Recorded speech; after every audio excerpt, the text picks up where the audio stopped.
누가복음 4장입니다. 1절로 13절까지 누가복음 4장 1절로 13절까지입니다.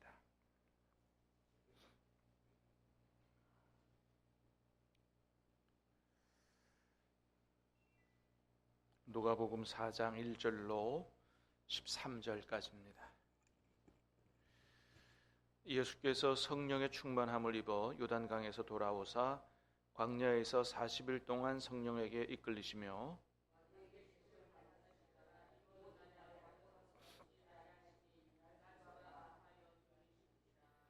마귀가 이르되 내가 만일 하나님의 아들이여든 이 돌들에게 명하여 떡이 되게 하라.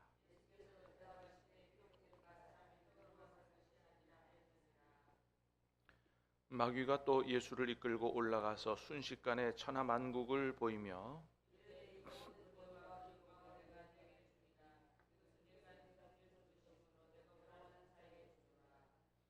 그러므로 내가 만일 내게 절하면 다 내 것이 되리라.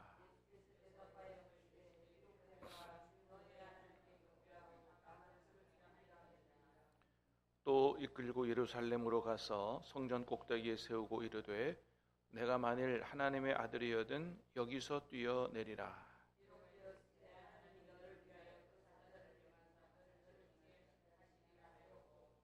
또한 그들이 손으로 너를 받들어 내 발이 돌에 부딪히지 않게 하시리라 하였느니라.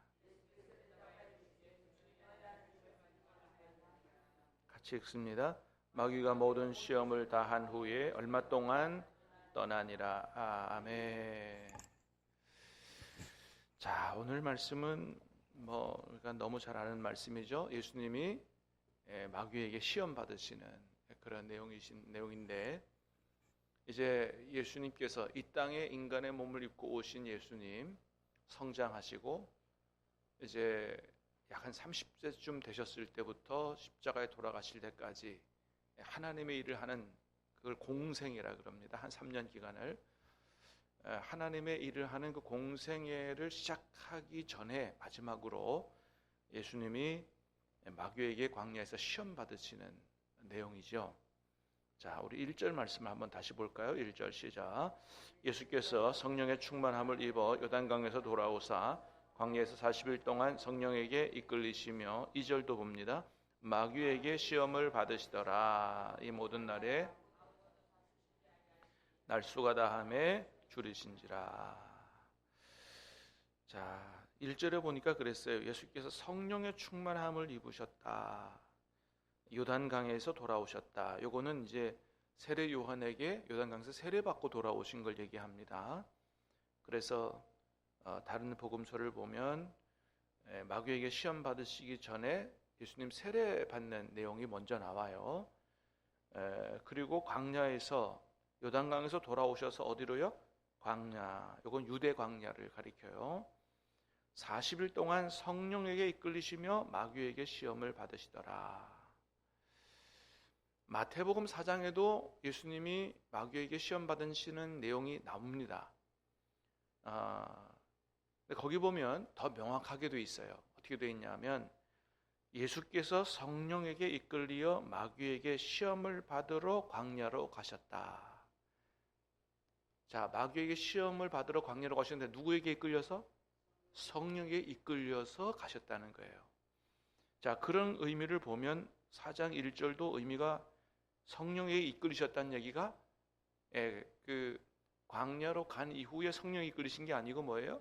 성령에게 이끌려서 광야로 가서 마귀에게 시험을 받으신 것을 분명히 알 수가 있죠. 그래서 예수님이 마귀에게 광야에서 시험 받으신 것은 어쩌다가 받으신 게 아니에요. 재수 없어서 받으신 게 아니에요.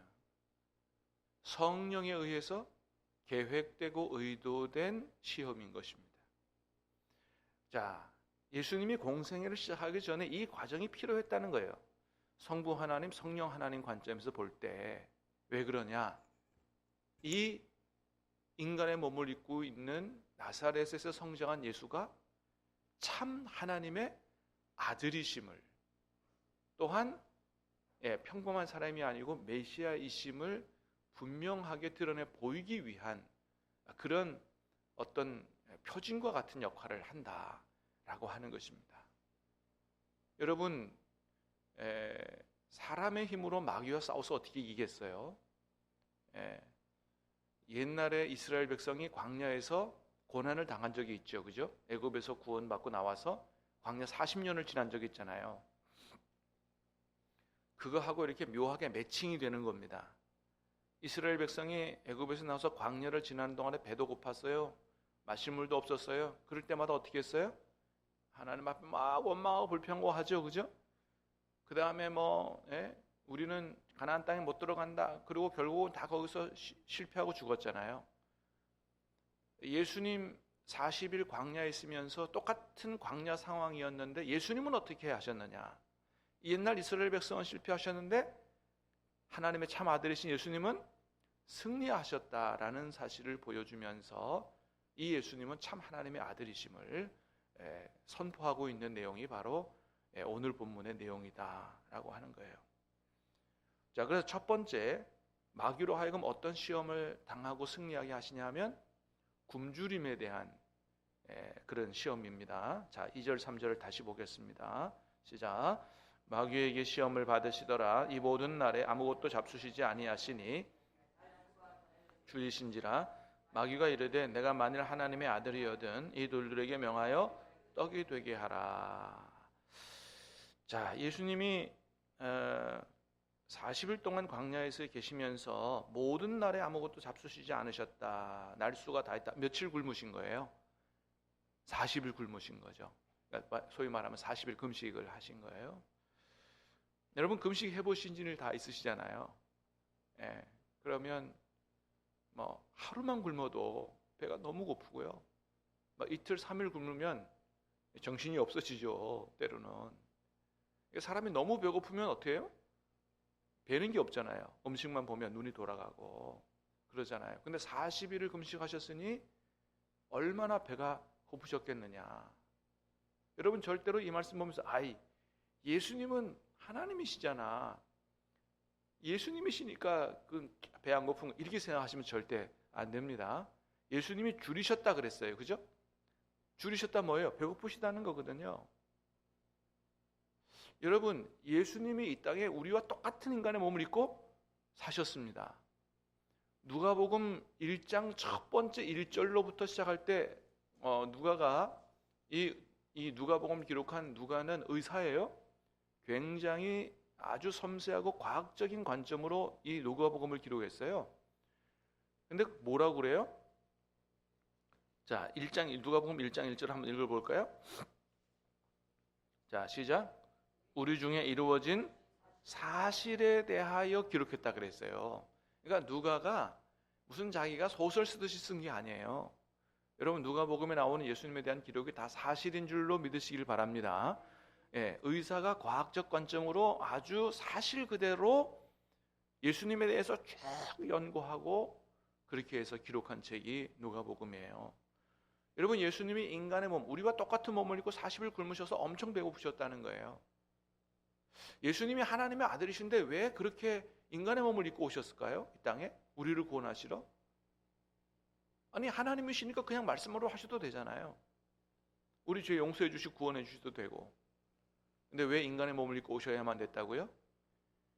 우리의 죄를 용서하기 위해서 성부 하나님이 정해놓으신 법이 있어요. 뭐예요? 죄의 삭은 사망이라서 죄인이 구원받으려면 누군가는 그 사람의 죄를 지고 대신 죽어가야만 구원받을 수 있다는 원칙이에요. 왜 하나님이 죄의 삭은 사망이라고 그러셨을까요? 하나님이 제일 싫어하시는 게 뭐라고요? 죄예요, 죄. 그래서 죄는 얼마나 싫어하시냐 하면 사람이 죽을 만큼 싫어하신다 이거예요. 하나님이 세우신 법칙입니다. 그래서 구약 시대에는 누가 죽어갔다고요? 죄 없는 짐승이 대신 인간의 죄를 짊어지고 죽어갔어요. 그 짐승도 불쌍하잖아요. 수많은 짐승이 죽어가야 되고 이제 하나님이 그렇게 안 하시겠다. 단 한 사람의 죽음으로 말미암아 모든 인류의 죄가 용서받는 길을 하나님이 열어주셨는데 그게 누구라고요? 예수 그리스도. 다른 사람이 죽어가도 되잖아요. 우리 죄를 지고 짊어지고 다른 한 사람, 어차피 죽을 사람, 사형수 한 사람 이렇게 대신해도 되잖아요. 근데 그게 왜 안 돼요? 다른 모든 사람은 하나님 앞에 다 죄인이기 때문에 자기 죄를 지고 죽을 수는 있어도 다른 사람의 죄를 짊어지고 죽을 수 있는 자격이 없어요. 그렇기 때문에 인간의 누군가의 피를 흘리는 방법으로 인간의 죄가 용서된다면 이 세상에는 다른 사람의 우리의 죄를 짊어지고 죽고 우리의 죄 문제를 해결할 사람이 한 사람도 없는 겁니다. 그러니까 누군가는 피를 흘려줘야 되지만 또 누군가는 죄를 뒤집어 쓰고 죽어야 되는데 그럴 자격이 있는 사람이 한 사람도 없어요. 그러니 누가 올 수밖에 없어요? 죄 없으신 하나님의 아들이 인간의 몸을 입고 이 땅에 내려오실 수밖에 없는 거예요. 그래서 우리의 구원자는 이 세상에 인간으로는 구원의 길이 있을 수가 없는 거예요. 유일한 한 가지 길, 죄 없으신 그분이 인간의 몸을 입고 오셔서 우리의 죄를 대신 짊어지고 피 흘려 돌아가시는 십자가 외에는 인류 구원의 방법이 없었다. 그러므로 미안하지만 불교의 석가모니도 우리의 구원자가 아니요. 왜요? 우리를 위해서 피 흘려준 적이 없기 때문이에요. 이슬람의 마호메트도 아니요. 유교의 공자도 아니요. 오직 인간의 몸을 입고 오셔서 십자가에 피 흘려 우리의 죄를 대속하신 예수 그리스도 외에는 구원자가 없는 줄로 믿습니다. 그렇습니다. 그게 구약에서부터 일관되게 하나님께서 말씀하고 있는 바입니다.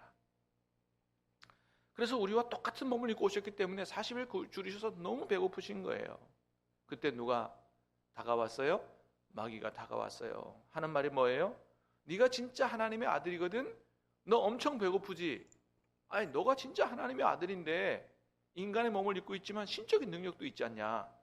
돌을 보고 떡으로 변하라 빵으로 변하라 그러면 금방 변할 텐데 네가 진짜 하나님의 아들이거든 하라. 얼마나 솔깃한 제안이에요. 내가 진짜 하나님의 아들인데 내가 배고픈 거 얼마든지 간단하게 해결할 수 있는데 그렇게 유혹을 한 거죠. 자, 그런데 예수님이 뭐라고 말씀하세요? 4절에 보니까 예수께서 대답하시되 기록된 바 사람이 떡으로만 살 것이 아니라 하였느니라.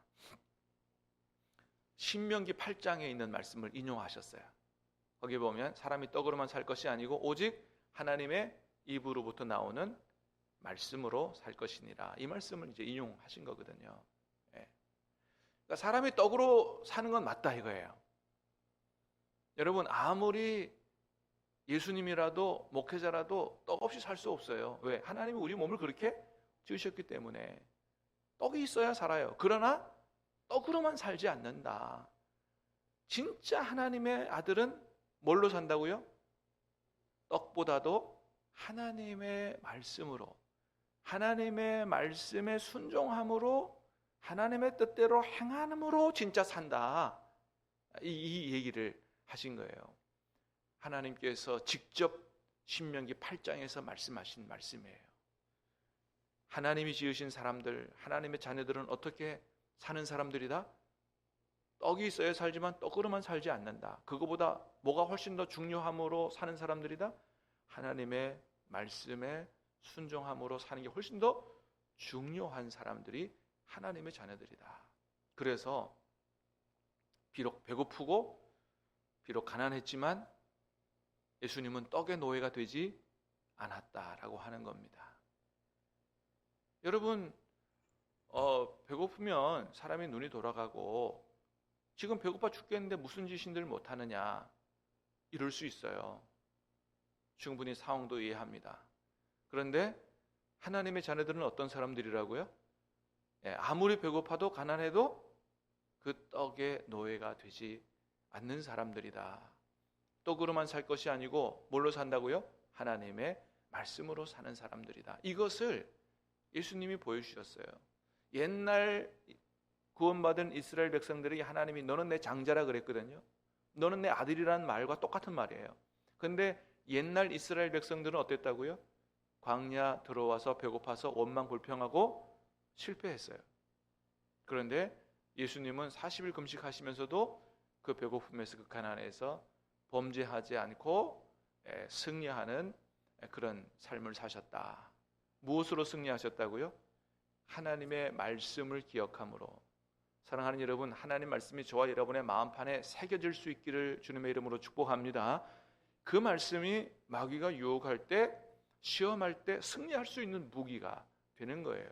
그래서 성령의 검이라고 말씀하셨죠. 하나님의 진정한 예수님이 성령의 충만함으로 말씀을 기억함으로 마귀의 유혹을 이기셨는데, 우리가 마귀의 시험과 유혹을 이기려면 성령 충만함과 말씀으로 무장되어 있어야 한다. 진짜 하나님의 아들들은 이길 수 있다는 것을 예수님이 친히 보여주신 것입니다. 두 번째 시험이에요. 자, 5절, 6절, 7절 시작. 마귀가 또 예수를 이끌고 올라가서 순식간에 천하만국을 보이며 이르되 이 모든 권위와 그 영광을 내가 내게 주리라. 이것은 내게 넘겨준 것이므로 내가 원하는 자에게 주노라. 그러므로 내가 만일 내게 절하면 다 내 것이 되리라. 두 번째는 뭘 보여줬다고요? 천하만국의 권위와 영광, 권세와 영광이라고 해도 돼요. 그러니까 세상의 권세, 영광, 세상의 부귀영화라고 볼 수가 있어요. 세상 사람들이 누구나 가고 싶어하는 거 아니겠어요? 보통 사람들은 제일 먼저 갖고 싶어하는 게 돈이래요. 부자가 되는 걸 원한대요. 부자가 되면 그것을 만족하느냐? 그렇지 않답니다. 그 다음에는 뭘 갖고 싶어지느냐? 권세를 갖고 싶어진대요. 한 자리 하고 싶어진다는 거예요. 그 다음에 권세를 가지고 나면 또 뭘 갖고 싶어지느냐? 이제는 명예를 갖고 싶어진대요. 모든 사람에게 이렇게 존경을 받는 사람이 되고 싶은 거죠. 근데 이 마귀가 그것으로 시험하는 겁니다. 네가 나에게 한 번만 절하면 이거 다 줄 수 있다. 얼마나 솔깃해요? 그러니까 마귀가 예수님 유혹하는 것 중에 하나는 네가 이 세상에 메시아로 왔지 않느냐 이거예요. 세상 사람들이 바라는 메시아상이 어떤 거예요? 다윗 왕과 같은 메시아거든요. 정치적인 메시아, 힘을 가진 메시아, 권력을 가진 메시아. 그래서 이스라엘 백성들을 그 힘을 가지고 가나안에서도 구제하고 로마 식민지에서도 나라를 해방시키는 이런 세상 권력을 가진 메시아를 기대했거든요. 야, 너 세상 그 권세 권력 내가 줄 수 있어. 뭐 나중에 십자가 지고 비참하게 죽어가는 그런 메시아 하지 말고 세상 사람들이 기대하는 그런 멋진 메시아가 돼. 내가 줄 수 있어. 한 번만 절해. 얼마나 솔깃한 제안이냐 이거예요. 근데 여러분 또 예수님 뭐라 그러신다고요? 8절 말씀에 시작. 예수께서 대답하여 이르시되 기록된 바 주 너희 하나님께 경배하고 다만 그를 섬기라 하였느니라. 그러니까 마귀가 뭐로 유혹을 했냐 하면 하나님의 뜻에 순종하지 않는 세상 부귀영화에 굴복하라 이거거든요. 예수님은 그럴 수 없다는 거예요. 단지 뭐 하라고요? 너희 하나님께 경배하고 다만 그를 섬기라. 그러니까 우리가 섬길 대상은 누구라고요? 세상 부귀영화가 아니요. 세상 권세 명예가 아니요. 하나님께 경배하고 그러니까 하나님 앞에 머리 숙이고 하나님을 섬기는 게 우선이지. 하나님을 경배함이 없는 권세, 하나님께 머리 숙이지 않고 얻어지는 권세, 하나님을 섬기지 않고 얻어지는 영광, 이거 나는 가질 수 없다라고 하는 것입니다. 그런데 여러분, 얼마나 많은 세상 사람들이, 때로는 크리스찬들도 이게 하나님 앞에 경배하고 하나님으로부터 받는 게 아닌 줄 알면서도 부정한 방법으로, 마귀가 좋아하는 그런 잘못된 방법으로 죄의 마귀에게 머리를 숙여가면서 세상 부귀 영광을 얻고자 하는 사람들이 얼마나 많으냐 이거예요. 마귀가 그렇게 다가온다는 거죠. 한 번만 내가 시키는 대로 해, 부자 될 거야. 한 번만 내가 시키는 대로 해, 큰 권세를 얻게 될 거야. 그래서 그 부정한 방법으로 그것을 취득하고 나중에 드러나고 파멸로 가는 사람이 얼마나 많느냐라고 하는 겁니다. 그러므로 사랑하는 여러분, 절대로 이런 마귀의 유혹에 넘어가지 않게 되기 바라고 하나님 앞에 절하며 얻어지는 축복, 하나님을 섬기면서 하나님이 세워주시는 그런 권위와 영광을 얻고 하나님의 영광 위에 살아가는 저와 여러분들이 될 수 있기를 주님의 이름으로 축복합니다. 그렇습니다. 여러분, 마귀만 우리에게 권위와 영광을 줄 수 있는 게 아니잖아요. 여러분, 진정한 권세와 영광은 하나님이 주시는 줄로 믿습니다. 하나님이 주시는 걸 받아야지 세상 마귀가 유혹하고 잘못된 방법으로 권세와 영광을 취해서는 안 된다. 그게 하나님의 자녀들의 모습이다 라고 하는 거죠. 자, 세 번째 시험입니다. 9절부터 11절까지 시작. 또 이끌고 예루살렘으로 가서 성전 꼭대기에 세우고 이르되 내가 만일 하나님의 아들이여든 여기서 뛰어내리라. 기록되었으되 하나님이 너를 위하여 그 사자들을 명하사 너를 지키게 하시리라 하였고 또한 그들이 손으로 너를 받들어 내 발이 돌에 부딪히지 않게 하리라 하셨느니라. 자, 배고픔의 문제 또는 부귀 영광의 문제로 시험하니 안 되니 세 번째는 마귀가 뭘로 시험하냐 하면 하나님의 말씀 가지고 시험합니다. 자, 10절에 보니까 뭐라 그랬어요?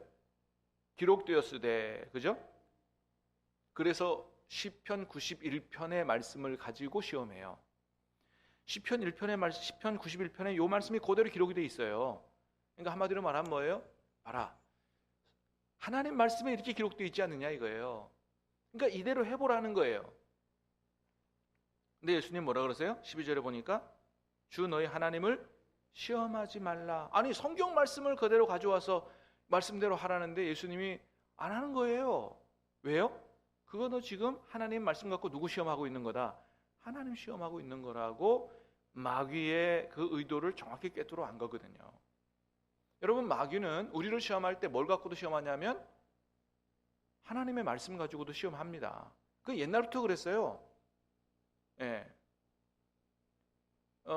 그 마귀가 아담과 하와를 유혹할 때 뭐라 그랬어요? 예. 너가 이 선악과를 먹으면 뭐 하나님과 같아지리라 그러기도 했고, 하나님은 정령 죽으리라 말씀하셨는데, 뭐 그렇게 똑같이는 인용 안 하고 살짝 비틀어서 인용하고 그러잖아요. 오늘 말씀도 마찬가지입니다. 여러분, 시편 91편을 쭉 읽어보면 이 말씀이 기록되어 있지만 하나님께서 그 사람을 지키고 보호하신다는 대상이 누구냐면 전적으로 하나님을 사랑하고 전적으로 하나님을 신뢰하는 자에게 이렇게 하신다고 되어 있어요. 근데 지금 마귀는 뭐예요? 하나님을 시험하는 용도로 말씀을 쓰고 있다는 거예요. 여러분, 절대로 하나님을 시험하면 안 됩니다. 여러분, 하나님 우리 사랑하시는 줄로 믿습니다. 하나님 우리를 지키시는 줄로 믿습니다. 그런데 그걸 믿지 못하고 진짜 하나님 나를 지키시는지 한번 시험해 볼까 하고 자동차 타고 한 200km 달리면서 커브를 돌아가고 하면 여러분 사고 날까요? 안 날까요? 안 지키세요, 그렇게 하면. 그러니까 하나님을 시험하는 용도로 그렇게 하면 안 된다는 겁니다.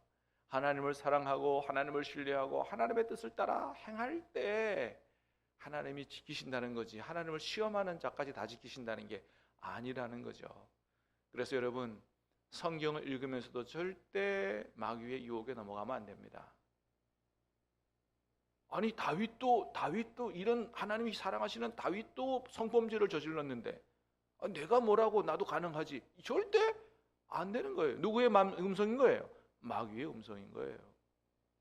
그래서 우리가 성령의 조명을 받고 성령의 감동하에서 말씀을 읽고 바로 깨달아야지, 잘못하면 말씀을 읽으면서도 마귀의 유혹에 넘어갈 수 있다라고 하는 것입니다.